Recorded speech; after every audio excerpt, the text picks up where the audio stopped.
Okay, are we ready? Yeah, go for it. 3, 2, 1. Hello, everybody. We're just going to wait a couple more minutes, see if anybody else wants to join us today. And while we're waiting, perhaps you would like to pop in the chat where you are today, which country you're in. Hey, hello from Azerbaijan. Hello from Portugal. Good morning. I'm Benedict. I'm in Panama, and my kids are doing the IB program. Thank you very much for hosting. You're welcome. Okay, I'm going to make a start then. So hello, everybody, and thank you very much for joining us today. I'm Jane. I'm from Mum Abroad, and I'll be moderating today's webinar. I'd just like to start by telling you a little bit about Mum Abroad. So my business partner, Carrie Frace, started Mum Abroad about 16 years ago when she was in Spain pregnant with her first child. And she spoke Spanish, but she also felt the need to connect with other English-speaking mums who were in the same situation as herself. And she couldn't find out much information in English about having a baby in Spain, particularly in Barcelona. So she decided to create Barcelona Mum, which very soon became Mum Abroad Spain. And a few years later, we incorporated France, Germany, and Italy into the website. And I joined Carrie about 10 years ago on her Mum Abroad journey. We're now one of Europe's leading English resources for the international community living in or relocating to Spain, France, Italy, and Germany.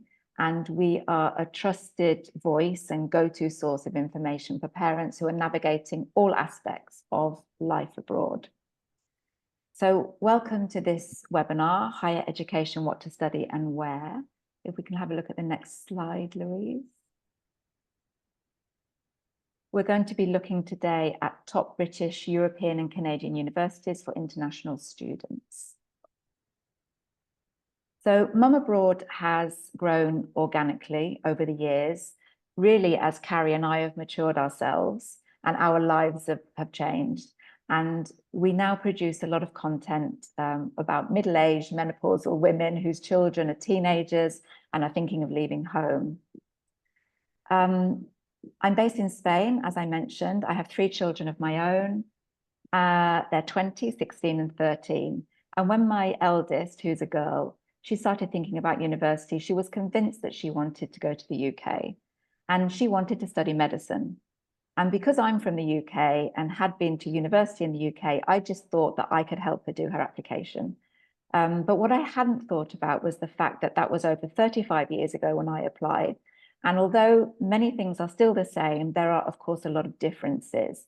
And the other thing I hadn't thought about was the fact that she wanted to apply for medicine. And that's quite different application process to applying for other degrees. And somehow we fumbled through the application. Unfortunately, she didn't get a place. And so she decided to take a gap year and reapply. And that's when I enlisted the help of Louise. So Louise is an incredibly well-informed, independent higher education guidance counsellor. She originally had a finance degree and worked in the stock exchange, and then she took time out to raise her 4 children, and she also organised several international relocations. And she later became a university advisor after raising her children, and she founded Expat Student. When she started her business, she was based in Paris, and she now has teams in the UK, the US, and France. So Expat Student is growing. 3 of Louise's children went to university in the UK, and one studied medicine, one chose veterinary medicine, and the other engineering. And then her youngest child is in France, also studying engineering. And so just with her own children, Louise has had an incredible amount of experience when it comes to university applications. But it's not just her experience that makes her great at what she does. She's also really passionate about helping students, and she helps them make very informed decisions, and it shows in her interactions with the students themselves. And I really do speak from experience with how she was with my daughter through this process. Anyway, that's enough of a background from me. I just tell you a little bit about this webinar. It's going to be an interactive experience. We do encourage questions.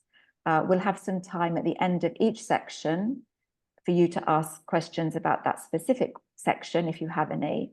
And at the end of the webinar, we'll also have time for general questions, or if there's anything that we haven't covered that you'd like information on.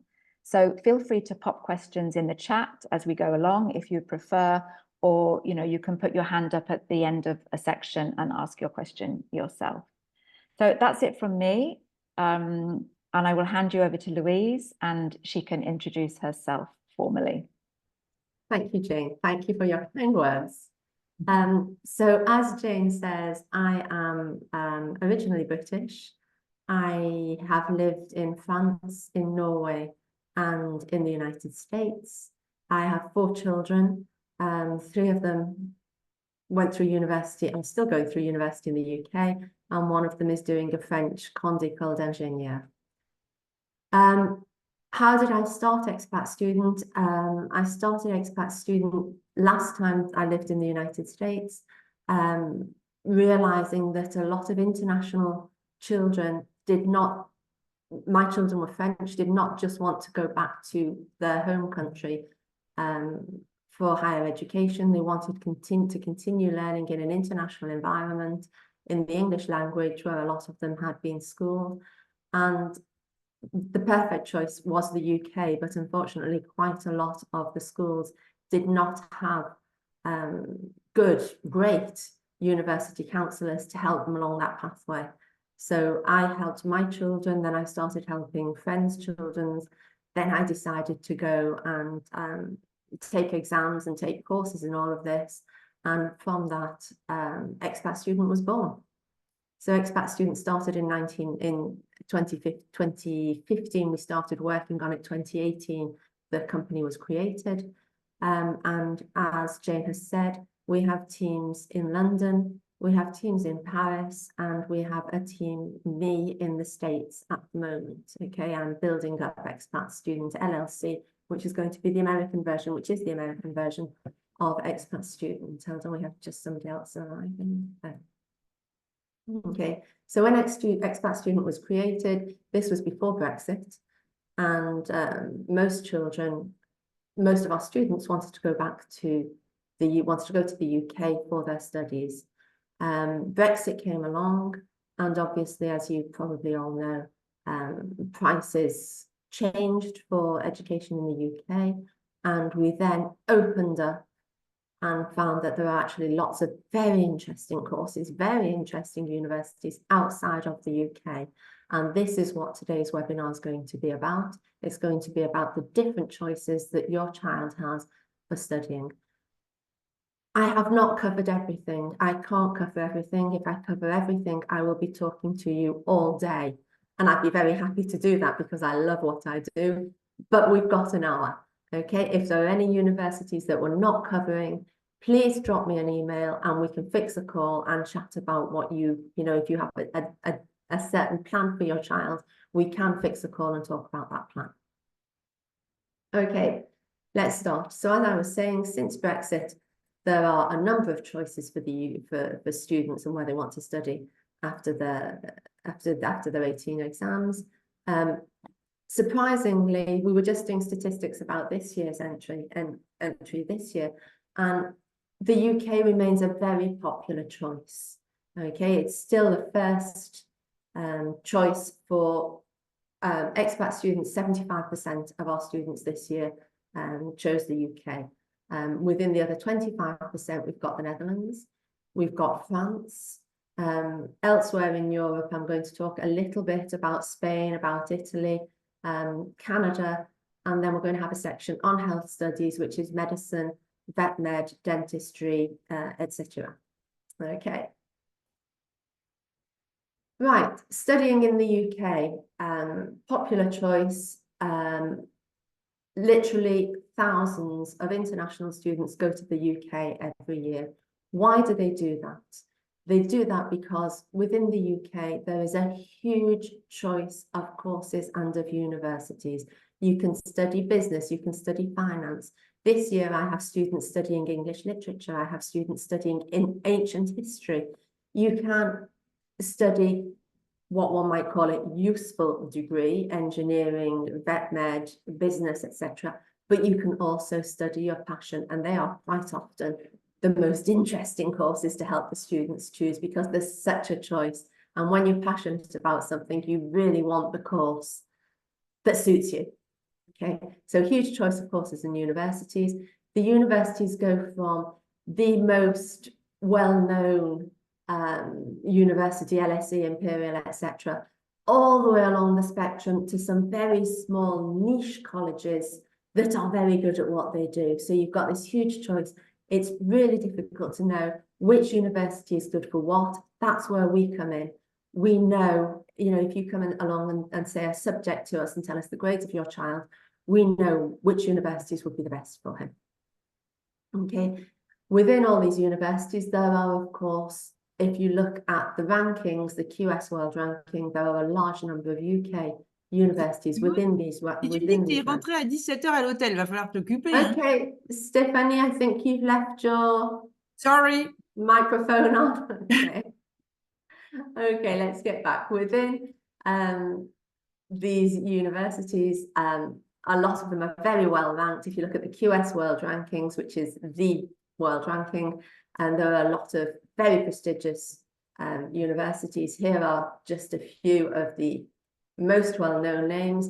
These universities, the names probably ring a bell, but these are 6 universities out of the 150 universities in the UK. There is, of course, a university and a course that will suit your child perfectly. Okay, so if you want to apply to the UK, how do you do it? The applications to the UK go through a platform which is called UCAS. Through the UCAS, you can only make 5 applications. Okay, so it's not, I take the example of France, Parcoursup, where you have choices, and within those choices you have sub-choices. No, it's 5 choices, which means that you really have to start working earlier on to decide the course and the universities that suit your child, because within those 5 choices there is, and this is number 3, the personal statement. The personal statement is the motivation letter, and it's one motivation letter that will go to all 5 choices.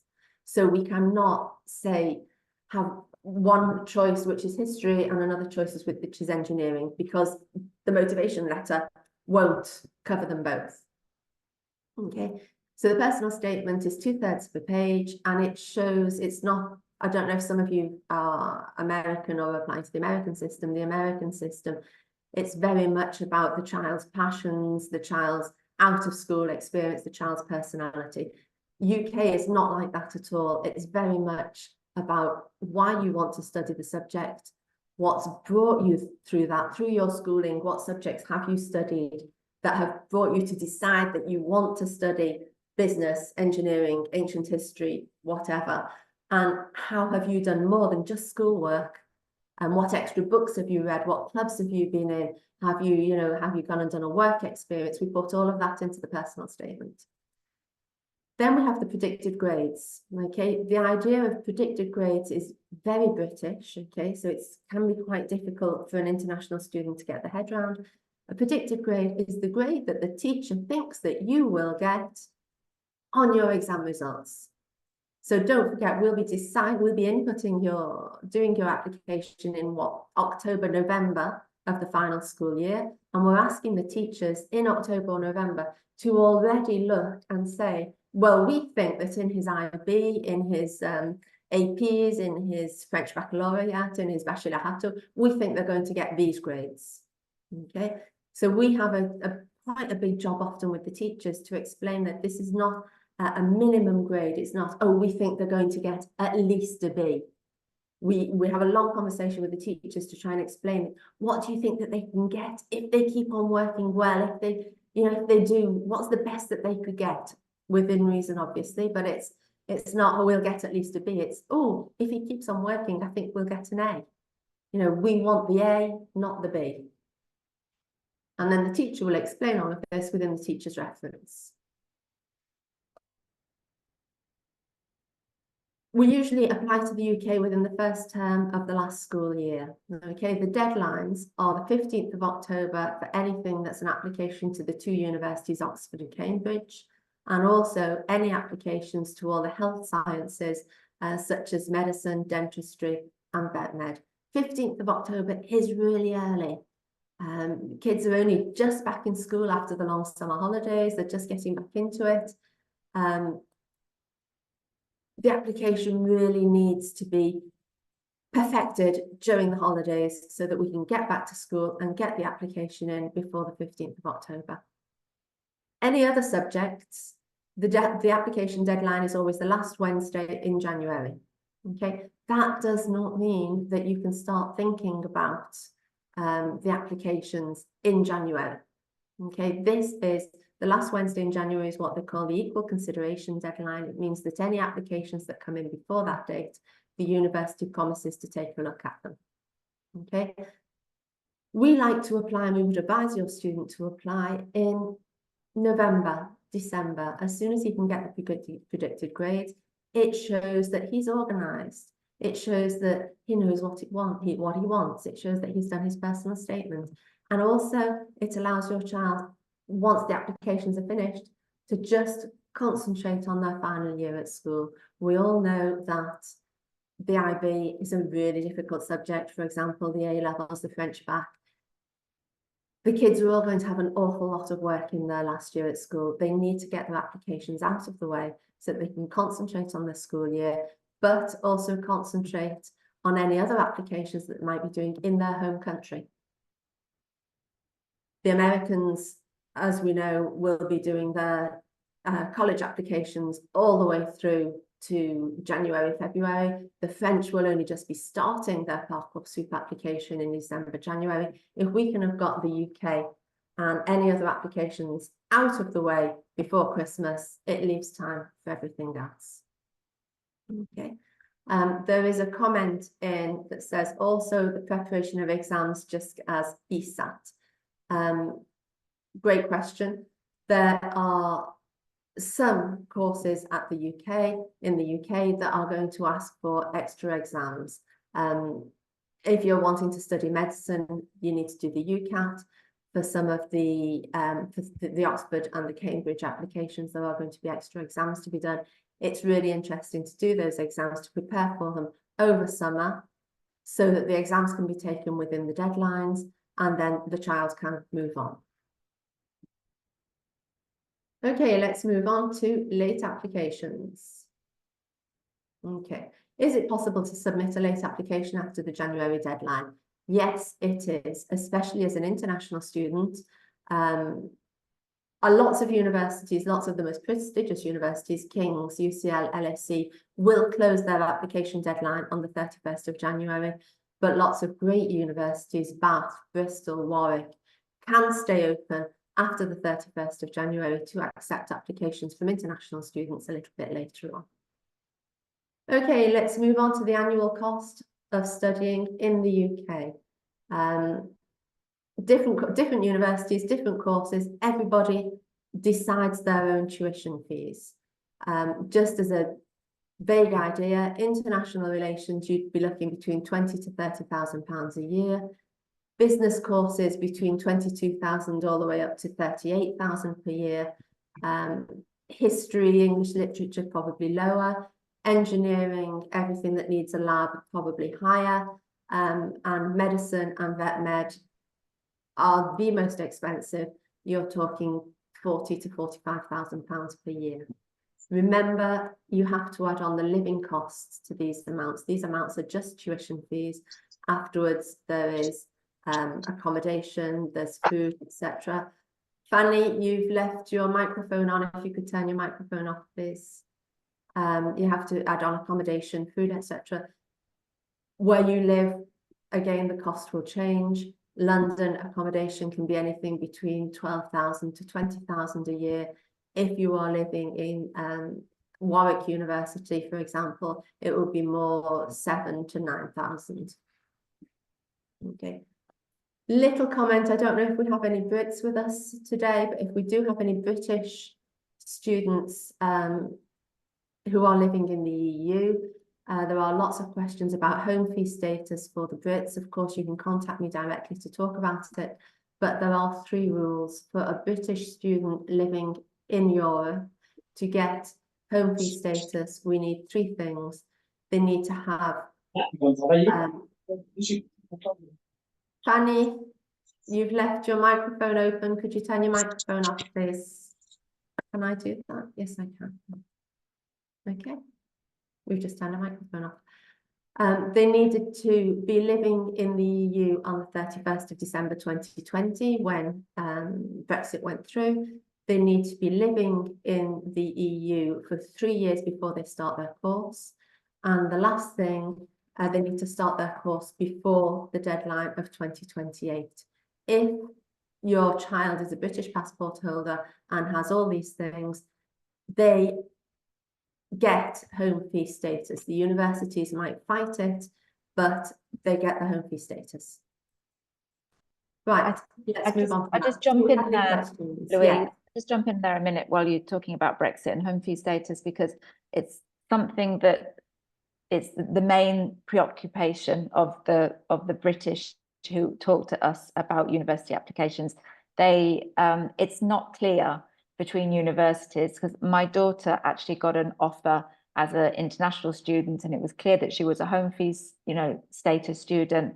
And so we had to go back to the university, we had to fill in more forms, and so it's not always straightforward. So I think the point there is to say they are entitled to home fees and make sure you get them, whatever that entails, whether it means a phone call to the university or a letter or whatever, that you need to kind of push for that. They don't always offer it automatically, do they? Completely. And some of the universities can be quite difficult. It is definitely worth fighting for the home fee status. Sometimes they will ask for a lot of paperwork, but it is your right, so fight for it. Okay, we have a question in the chat from Cindy. It's a great question. If my student wants to do a gap year, what is recommended for UK universities? Apply and then ask for a deferral, apply ahead, but to enter in 2 years' time, or wait to apply after graduation? What's your advice on that, Louise? Okay, right, great question, Cindy. You're talking about 2 years. I would definitely not apply for a deferral in 2 years, okay? If you're thinking about taking a gap year of 1 year, I would apply, okay? And then when you get the offers, ask the universities if you can apply, if you can defer. If the universities let you defer, that's great. If the universities don't let you defer, you can then reapply the year after. It is always risky, because if you're applying to the most prestigious universities, for example, LSE does not accept deferrals. Okay, so if you apply to LSE, get your spot, they will not let you defer. Other universities will let you defer so long as you have a project. If you say, I want to defer, I'm going to study international relations, I want to defer because I'm going to go and work 6 months in Vietnam, followed by 3 months in Africa, followed by 3 months working with my local government representative, your deferral is likely to be accepted. If you apply for international relations and say, I want to defer because I'm going to go and lie on a beach in Bali for a year, then it won't be accepted. So if your child has a good project, yes, apply ahead and defer. If they don't get in, you have a second chance at reapplying. If your child does not have a great project, I would wait and just apply for the second once you have the grades. Any other questions, Jane? No, not at the moment. Okay, Cindy, did we answer your question?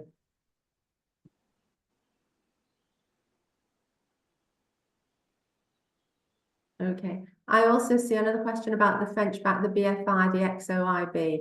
Is it at all valued by universities? My research showed that Imperial, for example, does not value it.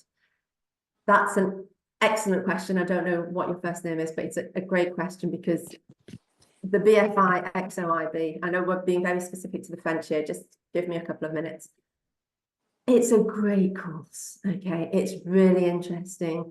They're going to do, for kids who are completely bilingual, they're going to do extra literature, they're going to do history and geography, seen from a completely different viewpoint than they do within the French bac.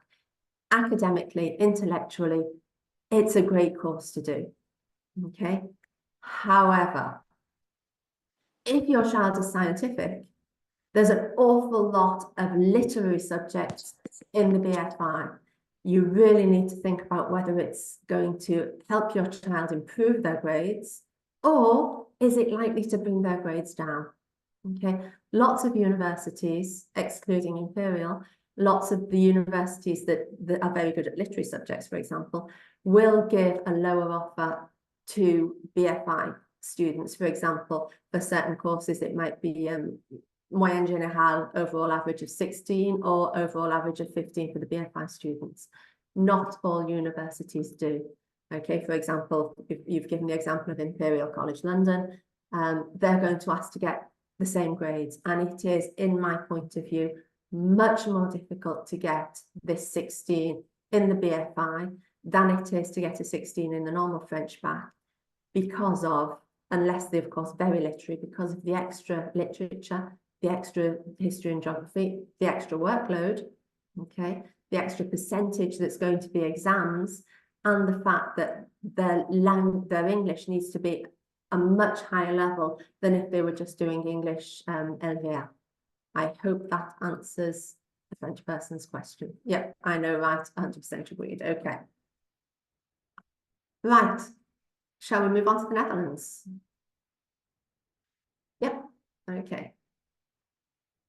Okay, since Brexit, the Netherlands has become a very popular choice for Europeans looking to study in world-class universities, but at prices that are not the same as the UK. Which also means that there are an awful lot more students applying to the Netherlands, which means that it's become a lot more competitive, okay? There are three types of universities in the Netherlands. We have the research universities, the applied science universities, and the university colleges. The difference: research universities are academic universities. Students who go through research universities will probably go on to do a master's.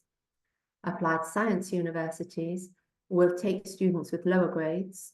They're still interesting courses, but they're for the types of students that learn more practically, less academically, and probably will not be going on to a master's. And the last type, the university colleges, these are, for those who know the American system, these are the equivalent of the liberal arts colleges. Okay, really interesting courses. You go in, you get to study lots of different things, and then little by little you decide what you want to major in, and you major in that to make your degree what you want. So basically you can come out with a really wide-ranging degree, which is interesting but not necessarily useful if you want to go on to a master's. Or during your first year you can choose lots of different things and then decide to specialise and come out with a specialised degree, which will help you go on to the master's. Right, what to study in the Netherlands? Okay, my title's not fantastic. What to study in the Netherlands? You can study everything. Okay, I should have written popular courses to study in the Netherlands. Where do our students want to go in the Netherlands? Those who are studying for engineering quite often apply to Delft and to Eindhoven. Delft has an amazing aerospace engineering course. Eindhoven has a really good mechanical engineering courses. They are the two main courses for engineering that are in the English language. So obviously, not a lot of choice, very, very competitive to get in. Your child really must be a very strong student to get into either of these courses. Business courses, lots of universities do the business courses. If we look at the QS World Rankings, the ones that stand out will really be Rotterdam School of Management at Erasmus University, Maastricht University, Amsterdam, and Groningen. All four great courses. They each have the specificities, and especially they each have different prerequisites. So try and work out where your child is the strongest, and then apply to the universities where he or she has the greatest chance of getting in.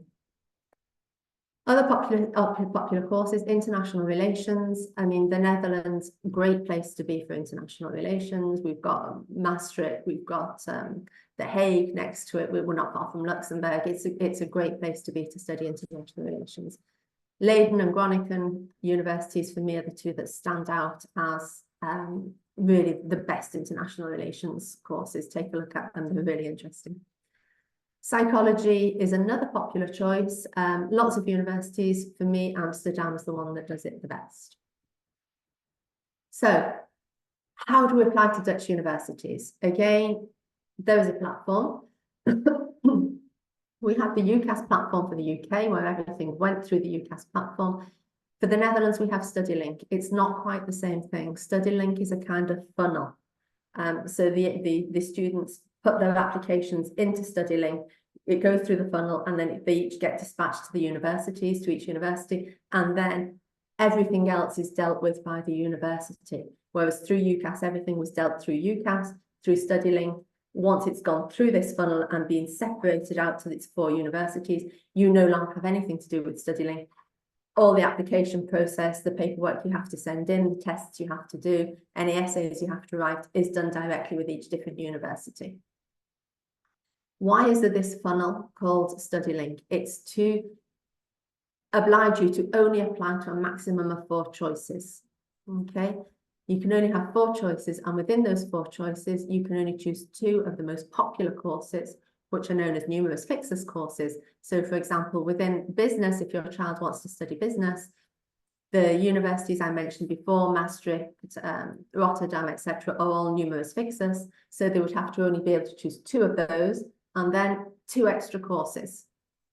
Okay, so they could choose 2 business courses and then 2 economics courses, because economics isn't numerus fixus. Within the engineering, they could go for Delft and Eindhoven and then choose 2 other technical engineering courses. They are not numerus fixus. Okay. One of the big strong points of the Netherlands is the cost for European students. Okay, it counts on, it's your passport that counts. Okay, it's not where you reside, it's your passport. So if you are French living in Singapore, if you are Spanish living in Vietnam, you still get the EU status. However, if you are British or American living in Spain, you do not get the EU status. Okay, so EU passport holders, €2,300 per year. Can't be that. I mean, it's an amazing price. Non-European passport holders, depending on the course, usually up to about 15,000.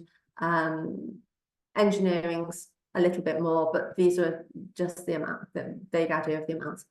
However, remember, living costs must be added to these amounts, and you see the danger sign. Accommodations in the Netherlands is difficult to obtain. That is an understatement.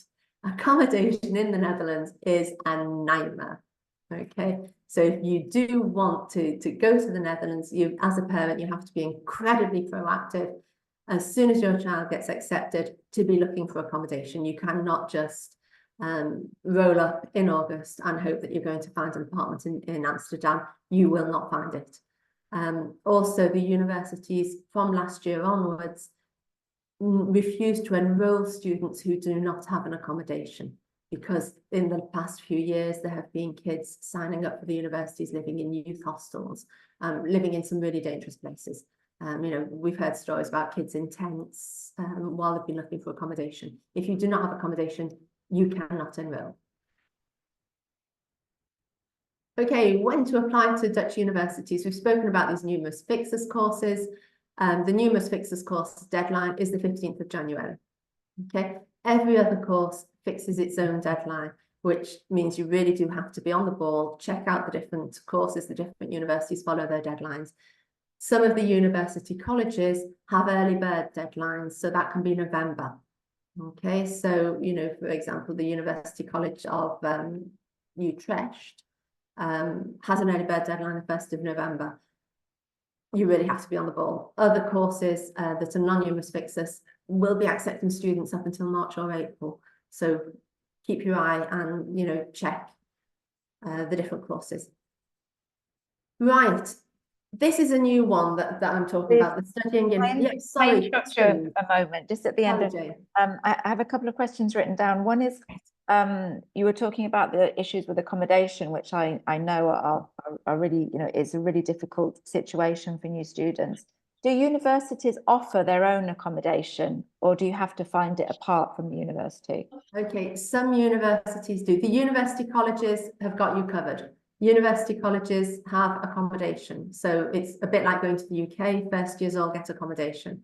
The other universities will have some accommodation, but compared to the number of students that join the university, it is very, very little. Okay, it's a bit of a lottery system. You can put your name down on the list for accommodation. Some students do. Every year we have 2, possibly 3 students that get the university accommodations. All the others have to be looking for accommodation in town.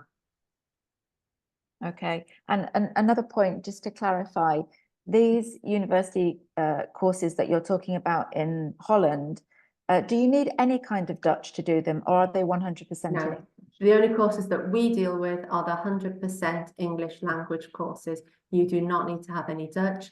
There are lots of other courses, and you will have heard probably in the news that the Dutch government are trying to up the number of Dutch courses. So some of the less popular English language courses that had no real need to be in the English language will be moving over to Dutch. But international relations, international business, all the subjects like that will be staying in English because of the international side. For the moment, all the courses that I have shown you are staying in English for the next year, at least. Great, thank you. Okay, and then we'll move on to France. Great, okay. Those of you who know me know that France has never been my speciality. Expat Student has been there to help students. We started off with the French students, but now we have lots of students move out of France and elsewhere. However, this has changed with the quality of the private business schools doing business schools and engineering schools doing their own bachelors. So Expat Student will not help you with Parcoursup for universities, etc. But however, there are some fantastic courses that are really interesting for especially the non-French amongst you. These courses are relatively new and are very keen to attract non-French students. So I'm going to talk today about the engineering or the business schools. Don't hesitate to get in contact. And it's really going to be, you know, it's an overview of it. If anybody wants to talk more in detail about these subjects, just obviously reach out. Okay. The top French engineering school, the equivalent of, somebody mentioned Imperial College London, the equivalent of Imperial College London in France is Polytechnique. Polytechnique, the typical way to get there as a French student was 2 years of preparatory school and then moving on to Polytechnique for the next 3 years, which gave them a 5 years master's equivalent. Polytechnique recently, over the last few years, has started doing a bachelor's. These universities, these engineering schools, these business schools, where you had to go for 2 years of preparatory school, now realise that that doesn't suit all students. So they've started doing their own bachelor's, and this is the Bachelor of Polytechnique, which is particularly interesting. It's 3 years of double majors. The student chooses maths and physics, maths and computer science, maths and economics. So there is one that's a little bit more, you know, business, turned toward business, which can be really interesting. They're all very, very interesting. Still very difficult to get into, you know, they are for straight A students, but really interesting courses and a different viewpoint on engineering compared to the UK courses or the Netherlands or even Canada, which we're going to speak about later. So Polytechnique's great choice. The next two also amazing choices, Centrale, which is it's an engineering school which I know particularly well because my son's in Centrale, but doing the Parcours Grande École. So he went through those 2 years of preparatory school and is now doing the 3 years at Centrale. Centrale now do a bachelor. This one I really enjoy because you've got the 2 years at Centrale at the beginning, so near Paris, where they do a generalist engineering course. You've got some of the same teachers that are doing the real, you know, the Centrale after prépa. It really is a great course. And then afterwards, they go to McGill in Canada, which is also a fantastic university with a great engineering department. And there they specialise. So they'll have a general for 2 years, and then they can specialise in mechanical, aerospace, mining, civil engineering, etc. Tuition fees. As an EU passport holder, €7,900, which is, for the quality of the course, it's a bargain, honestly. Non-EU students, €44,000. You know, I'm really sorry for those of you who don't have EU passports, but the EU passport holders, there are some great courses out there at the moment. The second one that I was going to talk about with Centrale is Centrale NSX. So this one is not an international course, it's in English. You don't go abroad, but you do 2 years at Centrale, the engineering school, and then 2 years at ESSEC, which is a very well-known French business school. And it's a hybrid course of engineering and business. Okay, so it's engineering, it's artificial intelligence, it's data science, and the management science at ESSEC. It's not 2 years and 2 years like the one with McGill. For the first 2 years, you are at Centrale. First year you're at Centrale, and ESSEC teachers come and teach, and then you move over, and the Centrale teachers come and teach as well. So it's a bit of a mixture, but a really interesting course. And it's brand new. It's very exciting, and the teachers are really exceptional. So they were the engineering ones. If we move on to the business schools, again, French business schools, really reputable, really well known. They have, over the last few years, decided, like the engineering schools, that not everybody wants to do 2 years of preparatory school and then 3 years to get the master level. Some students want a more hands-on bachelor. So they've started these bachelor courses. ESCP does an interesting one, where the student does over 3 years. The student lives in 3 countries. So depending on which speciality you want, which languages they're going to learn, you choose between London, Madrid, Turin, Paris, Berlin, and Warsaw. Okay, and one year in each country. Then you've got the EDEC, Global Business Track. They do the first year at EDEC in Nice, the second year at UCLA in Los Angeles, and years 3 and 4 in Singapore. Again, it's a great international experience. They're hoping to attract students that are already international. So, you know, if you are expats, if your kids have done multiple countries, they speak multiple languages, they are multicultural, they are open. These are great business courses for these students. And the third one is ESSEC, the Global BBA. Years 1 and 2, they either do near Paris, in Singapore, or in Morocco. And then year 3 and 4, their specialization, they come back to Cergy, which is close to Paris, and they have a number of internships and exchanges, but that's where they are based. They're based back in France for the last 2 years. Same thing as the other ones. They offer students who are very international, who speak different languages, and who want to carry on in that international atmosphere within their higher education studies. Any questions about France?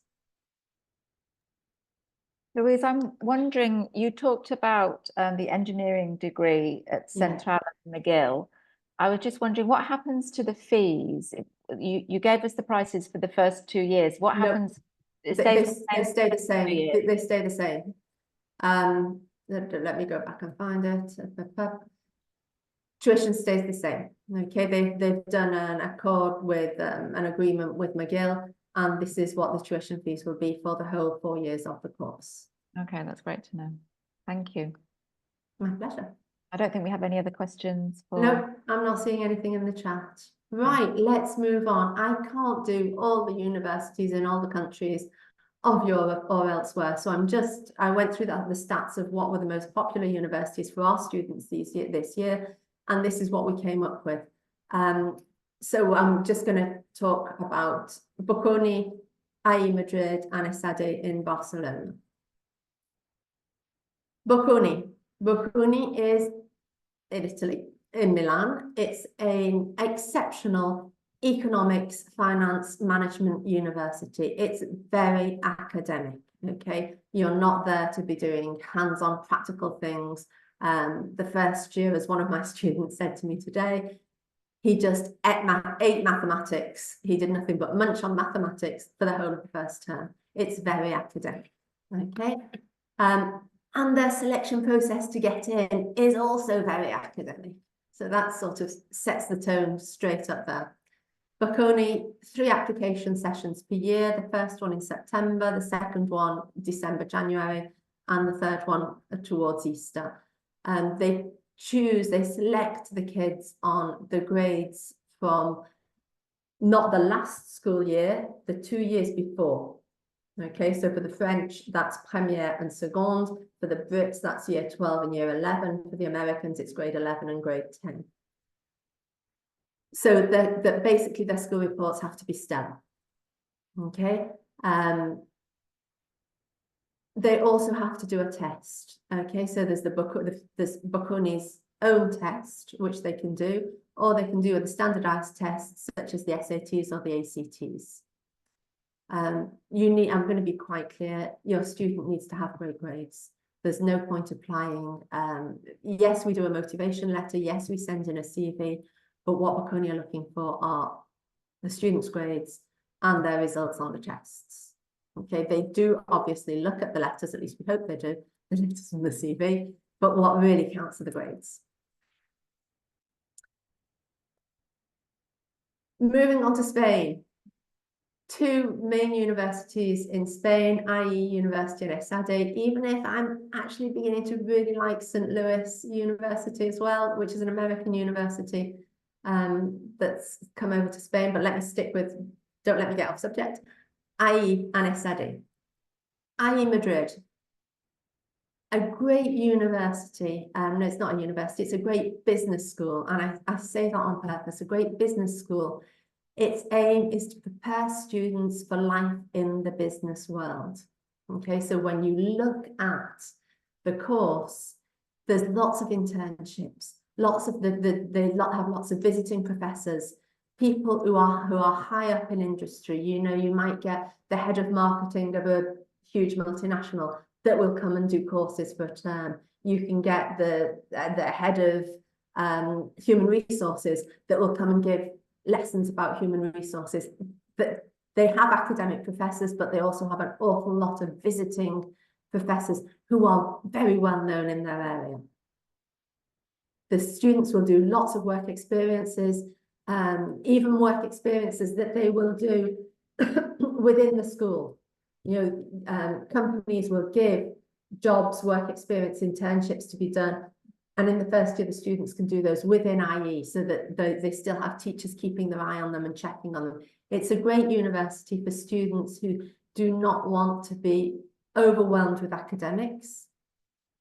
You know, it's still academic, it's still a, you know, it's a bachelor's, it's a higher education, but who learn better with projects, with group projects, with presentations, with internships, with things like that. IE is great for that. 2 places to study in IE. There's the IE Tower in Madrid, and then there is the Segovia campus. So you can either do 2 years in the Segovia campus and then move and do your final 2 years in IE in the Tower, or if your student likes the idea of living in Madrid forever, the 4 years in the IE Tower. Applications, rolling admissions. Okay, they open in October. They keep on filling the places with great students until there are no places. There is no equal consideration deadline. If you decide that IE is the first choice for your child, get in there early. Apply early is the name of the game. It shows that the child's motivated. It shows that your students organised. And if there are still lots of spaces, your student's more likely to get a spot than if you apply in March and they literally have 2 spots left. Okay. How do they select? I also really like the way that IE selects students. They have a holistic approach. So yes, the student's the grades, but the student also makes a video, okay, presents himself, presents the answer to a question on a video. There are tests, there's an interview. They look at the personality of the student, of course, the grades as well, but the personality, the motivation, everything counts for IE Madrid. Okay. So they have degrees in business, they have degrees in international relations, lots of different things, but all business orientated. And you can do dual degrees, for example, business and international relations. The degrees are 4 years long, the dual degrees are 5 years long. Any questions about IE? I have a general question, Louise, about somebody that wants to study business. If you're open to studying in the UK or to other European countries, so you do your UCAS application, maybe you apply to LSE and the 4 other universities, do you then advise that they also apply to Bocconi, to ESADE, to IE? Like, when does it become too many applications, and can you spread yourself too thin, or does it not matter? Oh, it definitely matters. It matters because the student applying to universities is not the student's full-time job. I mean, it's our full-time job. It's what we love doing, okay? But the student also has to get through their last year at school. So I think what's really important is to start the process earlier on. For example, our students now, we've moved on. We're not talking about our 2024 students anymore, apart from on results day. We're on our 2025 students. And this is what we're doing at the moment. What we're doing is working out what they want to study and where they want to study it. You cannot, in all honesty, apply to 5 universities in the UK, plus Bocconi, plus IE Madrid, plus ESADE, plus the applications in the Netherlands, and still get your homework done. It's just not possible. So it's important to work around all of that over the summer, and depending, the same kind of student is not going to be applying to Bocconi as a student applying to IE. It's not made for the same kind of student. So all over summer, what our job is and what the parents' job should be if they're not working with an education counsellor is to decide where we should be applying. You know, how the application is important, but choosing the universities that suit the child is also incredibly important. Sure, that makes sense, yeah. Okay, right, ESADE. ESADE is another university in Spain. This one's in Barcelona. It has a very, very good business degree. It has a great international relations degree as well. Its attitude is different from IE. It was created by the Jesuits, if I remember rightly, with the attitude of education for everybody, good quality education, and that is, they've carried that on within their thought process. It's doing the best they can for every student. The grades required are quite high. It's not as high as the Bocconi, but it's still a very academic university, and they do expect their students to work hard. Selections based on school grades and tests, but they have that, I feel that they have that feeling to them that does come from their religious origins of looking after each student and carrying each student once the student's been accepted, but it's not that easy to be accepted. Right, I have finished with Europe. Any questions before we take the plane and move to Canada? We have a question in the chat, which is just backtrack to France for a moment, if you don't mind. And can you just mention about housing for French universities? Do students generally find their own apartments and accommodation, or do universities have, student accommodation? This is, Cindy, one of the big problems, especially with the universities where you're doing different countries. Quite often, I don't want to throw any particular university under the bus, but quite often the students do have problems finding their own accommodation. Last year's students will be in contact with this year's students to pass on their tips and quite often their apartments. But yes, it is not like the UK where all first years get accommodation. Accommodation can be a bit of a problem, yes.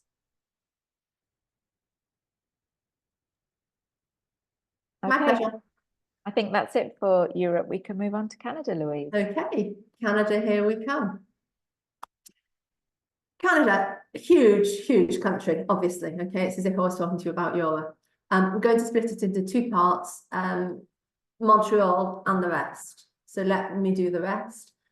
Lots of great universities. Okay, the two that stick out, the two that are very well recognised in the QS World Rankings will be the University of Toronto and the University of British Columbia. Excellent universities. American costs, okay, so be aware that the tuition fees are very high. Application process, early applications will be in November. Think about it in advance. It's a great experience. They're fantastic universities. They are big universities. It's the American dream, basically. You're living the American experience just a little bit further north. They're great universities. If we speak about the Montreal, and this is particularly for the French people that are here, although everybody obviously is welcome to apply to French-speaking Quebec. The universities in Quebec have a link with the French and the Belgian government, which have brought tuition fees down significantly. So, if there are Americans among you, I know that I live in America at the moment, the Americans appreciate McGill. They do really enjoy McGill. It's a great university. They will obviously be paying much more than the French passport holders, French or Belgian passport holders. Now that we've moved on from just tuition fees, McGill, definitely a great choice. It's one of the very high-ranking QS World Ranking universities. What's great about McGill and Concordia is the fact that the student can go in with an undeclared major. It's like the American universities. You can take your time. I have a student this year who thinks she wants to do political science, but she doesn't know she might want to do economics. So we've just done her time plan for next year. She's got international relations in there. She's got economics. She's taken a couple of courses in psychology. She's planning on taking next term a course in marketing. And then by the end of the year, she'll have decided what she wants to major in and what she wants to minor in. When you compare that to the UK, you apply to a certain course in the UK. The North American universities give you more time to think about what you want to study. Levels that we need, McGill is a high aim university. For the French back, we're talking about students that have 16, 15. IB, we're asking you for a good 36, 37. Slightly lower will be Concordia. And then the HEC Montréal and Polytechnique Montréal are French-speaking for the first 2 years. So these are specifically for the French-speaking students. Afterwards, you can move on at HEC Montréal and continue to study in English, but there is some French in there. So for the English-speaking students, it's going to be McGill or Concordia or University of Toronto or University of British Columbia. Deadlines, apart from for the early applications, deadlines are going to be January or February. They are not that keen on all your extracurriculars. Okay, you don't have to have been in the swim team and this and that. It really is the grades. McGill and Concordia, for example, do not even ask for a motivation letter. They're just looking at the grades. UBC and University of Toronto will ask you to answer questions about your extracurriculars, but the grades are really primordial. Any questions about Canada? I don't think we do, Louise. I don't think we do. Okay, let's move on. Studies. We're almost finished. For those of you who I have just overwhelmed with information, we are not far from the end. One short presentation about health sciences, because people often ask us about health sciences. I'm going to be quite short because it is specific. If anybody needs any extra information, please reach out to us, okay? Medicine, veterinary medicine, dentistry in the UK, deadline of the 15th of October, it is horrendously competitive, okay? For medicine and dentistry, because, without going too much into details, but because it is in partly paid for by the National Health Service, by the UK government, international students, there's a cap, 7% of the programme. So if a university takes in 100 students, only 7 can be international students. So you can imagine how competitive it is. There are 3 private universities that do not follow that 7% cap. It's still very competitive, very expensive. We're talking, I don't know, 40 to 50,000 pounds a year. Many students turn, now I'm specifically talking about French students who've tried to get through the first year of medicine in France, but also other students who do not want, expats who do not want to study in their home country. For example, this year I have an English girl in Spain who doesn't want to go through the Spanish public sector. There are great options again in Spain, but at private universities. Our particular university that we work really well with is CEU Cardinal Herrera in Valencia. That's my great choice both for dentistry, vet med, medicine. I was just looking at the chat. Private university, the courses start in English. Some of them carry on in English for the whole length of the course. Others, like vet med and medicine, will go into Spanish, but the kids are prepared. They have intensive Spanish courses. Why do they have to go into Spanish, you ask me? Because that's what the patients speak. For vet med, the clients are going to speak Spanish. In medicine, the patients are going to speak Spanish. The students need to speak Spanish. They are in Spain. I do not help with East European anymore. For a very personal reason. A few years ago, my daughter wanted to study vet med. I went and visited. I had been sending students to East of Europe, to Romania. I went and visited and decided that I would not let my 18-year-old daughter go there. And if I don't let my 18-year-old daughter go there, I won't help your 18-year-old children go there either. So yes, you can apply to East of Europe, etc. We don't do it at the moment. We might change. We're going to go back and do another tour. Maybe it's improved over the last few years, but it's not something we do at the moment. Right, that is it. I am done. Any questions? Louise, that was Put everyone to sleep, Jane. no, absolutely amazing. Such a lot of information there. I do have one quick question to end if nobody else has anything to say, and that is when should people start thinking about all this? Is it ever too early? Is it ever too soon? I'd say yes, it is sometimes too early, because the parents can be motivated, but we need the student to be motivated. The student needs to have a certain amount of maturity. We often do free phone calls to chat with parents and students just before the IB. So that's going to be taking us to grade 10, year 11, or French seconde, to talk about choices. You know, there's no point, I'm going to the IB because it's wide ranging. There's no point choosing higher level geography, English language and psychology, and then coming to say that you want to study engineering or medicine. You won't have the high levels. So it's interesting to have a first conversation in grade 10 in seconde about speciality choices, higher level choices. And then we usually start to work with the student during the grade 11, classe de première, year 12. Once they've started that year, they've started their speciality subjects, the higher levels, their A levels. We have an idea of the grades, we have an idea, and they are mature enough to start thinking about what they want to do. But definitely get in contact by the summer between their penultimate and their last school year. This is when all the work happens. Our 2025 students, it is now that we are looking at courses with them, that we're looking at universities, that we're getting them ready, suggesting that they do a work experience, giving them extra reading to do while they're at the beach about the subject, for 2 reasons: to confirm their interest in the subject, and also because we managed to get it into the motivation letter. You know, they've done that extra reading, it shows they're keen. So this is the time. Really, this is the very latest to really well prepare an application.